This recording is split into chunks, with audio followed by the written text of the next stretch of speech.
అపోస్తల కార్యములు 2వ అధ్యాయం. యోవేలు ప్రవక్త ద్వారా చెప్పబడిన సంగతి ఇది. ఏమనగా, అంత్యదినముల యందు నేను మనుషులందరి మీదను నా ఆత్మను కుమ్మరించెదను.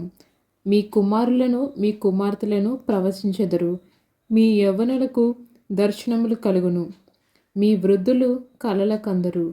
ఆ దినములలో నా దాసుల మీదను నా దాసురాండ్ర మీదను నా ఆత్మను కుమ్మరించెదను గనుక వారు ప్రవచించెదరు.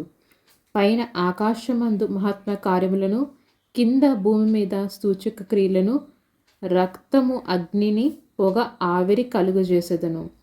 ప్రభువు ప్రత్యక్షమగు ఆ మహాదినము రాకమునుపు సూర్యుడు చీకటిగాను చంద్రుడు రక్తముగాను మారుదురు. అప్పుడు ప్రభువు నామమును బట్టి ప్రార్థన చేయ వారందరూ రక్షణ పొందుదురు అని దేవుడు చెప్పుచున్నాడు. ఆమేన్.